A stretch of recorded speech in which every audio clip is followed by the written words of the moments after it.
Good morning. Friday morning Facebook Live. I'm Carrie, and this is my midlife women's piece of sharing. Come every Friday morning around 8 o'clock Mountain Time and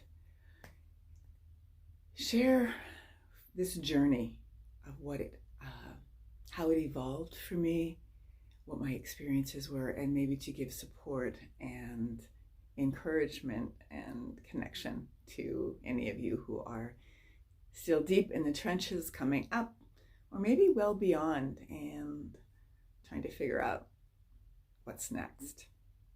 And I want to dial back to the beginning of my journey, which started when I was about 48. And at that time, and maybe like many of you who might be in your early 40s or mid 40s, it wasn't even a word that was in my thought stream, my lexicon at all. It honestly didn't occur to me. I didn't have anybody around me talking about it. And about 2 years for that 48 to 50, I just noticed energetic difference more than anything. And at 50, 2 years before my 50th birthday, my moon cycle stopped. I never had another one. I didn't do what a lot of women do, which is what they will go for 6 months and not have anything, and then they'll bleed really heavily, and then they'll go 3 weeks, and then they'll have it every 2 weeks, and then it would stop for a couple of months. So there's as many ways to do this as there are women doing it.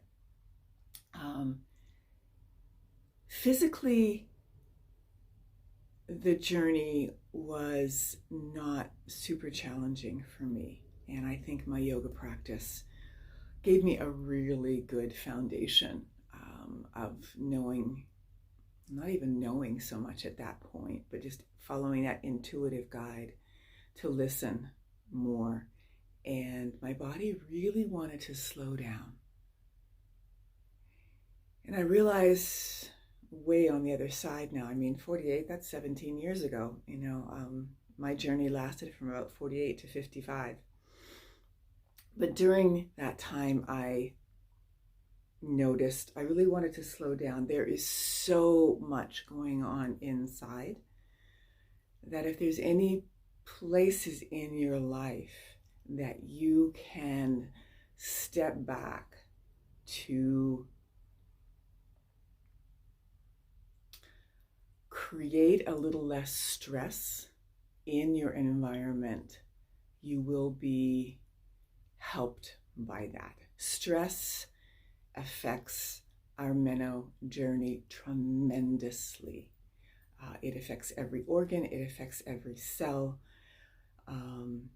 It affects our resilience, our immune system. It affects our ability to navigate and think more clearly, which is already going to be a little bit compromised because we've got the whole estrogen progesterone balance shifting, which can lead to a little more spacious thinking, which can look like foggy brain. And if you're in the corporate world, that can be really frustrating. I get that. So if there are ways that you can create a few more boundaries, something I talk about when I work with women, creating more constructive boundaries in your world to figure out what really matters right now, that will be helpful. And I came across something I wrote at about 55 because I was just freshly emerging, finding my wings, having come through this cocoon, finding my wings, emerging out of a really deep 7-year journey where I literally, like every woman, was being rewired from the inside out. And sometimes when you get on the other side, you can forget a little bit of the intensity of the moment. But I wrote about it then, and I wanted to share a little bit of what I wrote, so that you can see on the other side there is this place of integration that is possible, like the before and the after, and you bring all the before in the best ways, the integrated ways, to move forward into your 60s and your 70s and your 80s in an integrated, authentic, the place of the wise woman, which is where I find myself walking into now. So here's what I wrote. Menopause changed my life, literally. I started off, like many of you, confused as to what was happening. What was this? There were all these random, what felt like random emotional, physical, and mental shifts that I didn't link together.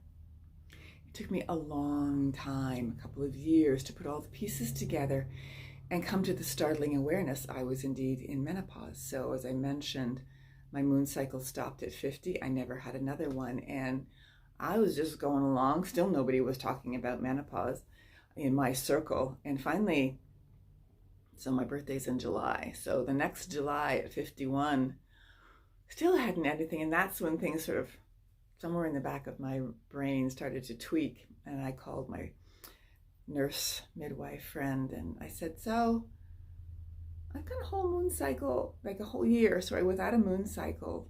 Like, what does that mean? Like, she and I are exactly the same age. She said, oh yeah, you're menopause now, it's official. I went, oh cool, all right. And so that was that piece. Like I finally got it. And this is like 3 years into trying to figure things out. By this time, so that's 2 years, a couple of years in, everything was shifting. My period had stopped a full year before, and I was entering into this empty naze fest as a mother. My emotions were wacky. Anger and overwhelm were the two things that I really began to notice most. And so that brings me to this point of a confluence of energies.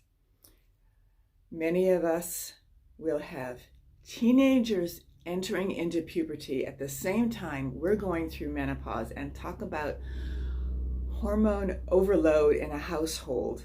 As well, if you have a partner, male or female, they could be doing their own journey. In men, it's called andropause. If you are in a same-sex relationship, you could have two of you doing this at the same time, along with teenagers. So all the more reason to do your homework and get better prepared as you are in your 40s coming up to this. So your teenagers may be either coming into puberty or they're leaving for college. And I had a little bit of both. I had daughter moving up and out into her own world, and I had a youngest daughter coming into, and it was extremely intense in our household. And the thing that was probably my biggest emotional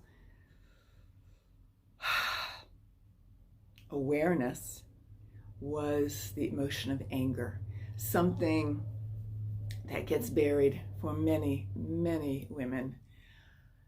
And I had grown up in a household where anger was not welcome.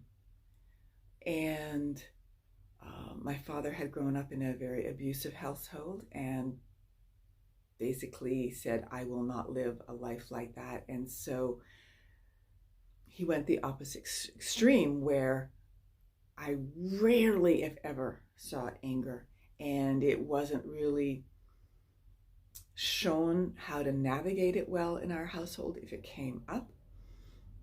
And because I think it scared him. And it scared me. It's still not my strongest suit.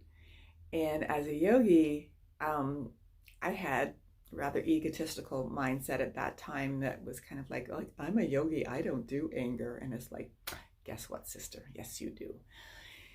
And Anger left untapped and unaware can be this messy and lousy volcano of yuckiness.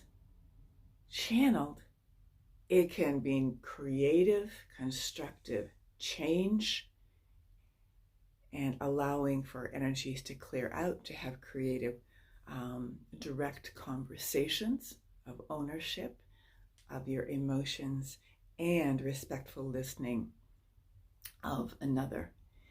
And that has taken me a very long time. Still not the most comfortable place for you, but I am very aware of its healing. It starts like way down in my gut and my solar plexus, and it's builds up for me, and it's like, I need to deal with this. When I used to get angry, I was also very aware that it was not about my kids.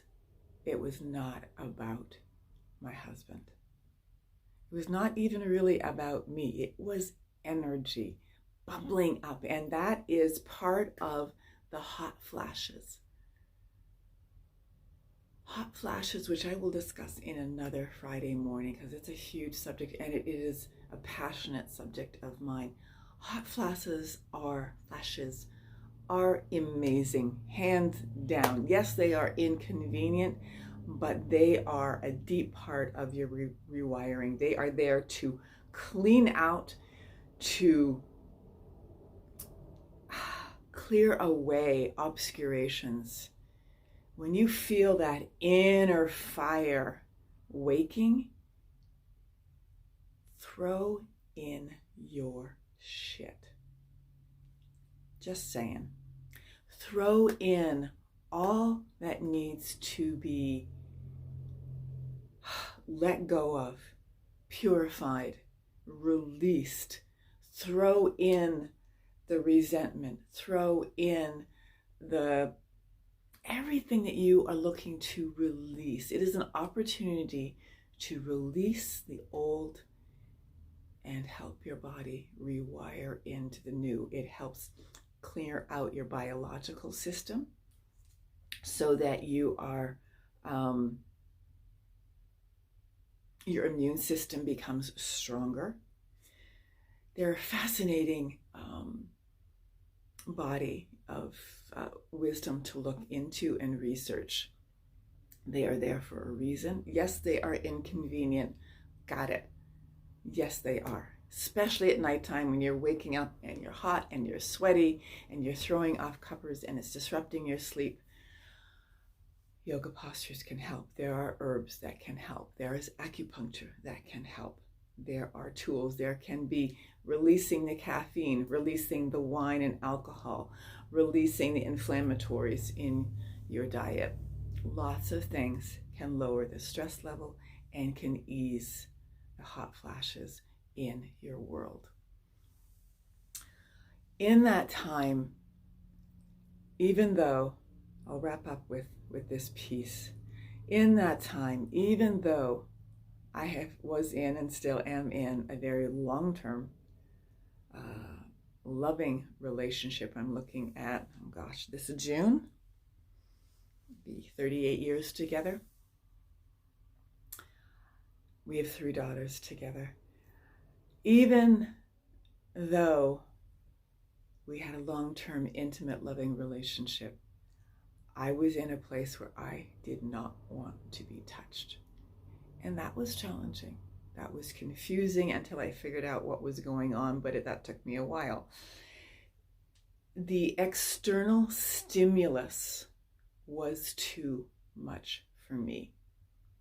And there was a period of time when my libido had just tanked, and that was challenging in a long-term, loving, intimate relationship. I didn't know really how to speak about it because I was kind of confused as to what was going on, and you're kind of scared, will it ever come back? And the hot flashes, hot and sweaty, it's like I couldn't take one more literally input into the system. So that took a little bit of navigation and definitely not always the most graceful, but I'll warn you that it might be there. and you've heard about it probably. On the other side, I will attest the libido comes back. Just saying. Into a ripe, robust 60s, the libido comes back. And I'll leave you with that optimistic note. But it's a journey. 7 to 14 years, and every woman's journey is going to be different. I'd love you to share this. I'd love to hear your comments. I'd love to have you put in the chat if there's any pieces that you want me to dive into deeper, and that you want me to speak to that you might find helpful. So much love to you all, and you can do this. Just how? Bye-bye.